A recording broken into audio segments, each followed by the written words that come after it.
I want to bring in CNN senior media correspondent and host of Reliable Sources, Brian Stelter.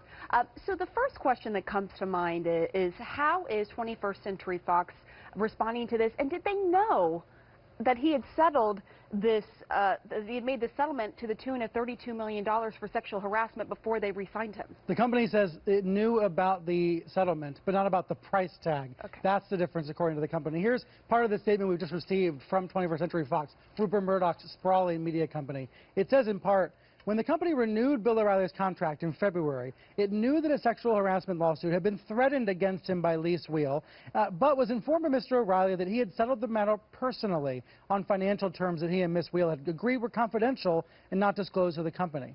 The statement goes on to say that his new contract, which was made at a time typical for renewals of multi-year talent contracts, added protections for the company specifically aimed at harassment, including that Mr. O'Reilly could be dismissed if the company was made aware of other allegations or additional relevant information was obtained in a company investigation.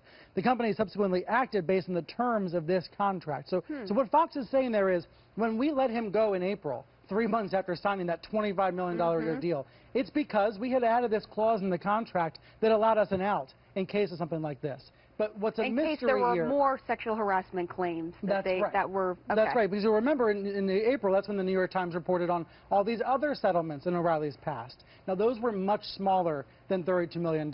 We're talking about hundreds of thousands of dollars or small millions, not a $32 million sum of money. That is a staggering amount, and it just makes you wonder, what was Lise Wheel charging? What was Lise Wheel alleging had happened between she and O'Reilly that O'Reilly was willing to pay off $32 million? How unprecedented is that? A $32 million settlement for sexual harassment in this sort of situation. Well, look, we're in the middle of this Harvey Weinstein scandal. Right. We've learned these horrific details in the past 2 weeks about him.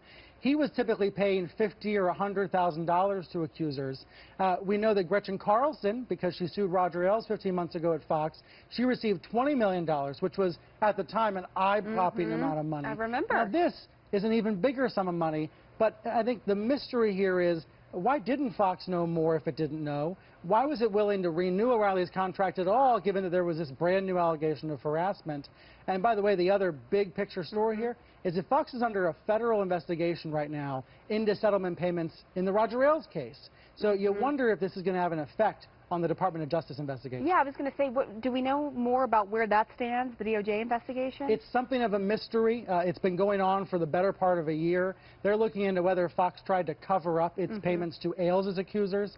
I mean, you've got a company here that seemed to be rotten from the top. Roger Ailes was the boss, and he was engaging in this behavior. And then you had Bill O'Reilly, who was having to pay women who were accusing him of harassment as well. Neither of them are with the company anymore. But you wonder if this is going to hurt O'Reilly's chances of getting a new job at a new network. It's amazing, though, that they were aware of this settlement, perhaps not the amount, given what they say, but that basically they say, okay, put that aside. If there are any more that come to surface, then we have an out for your contract. Right, yeah, go ahead, keep doing your job.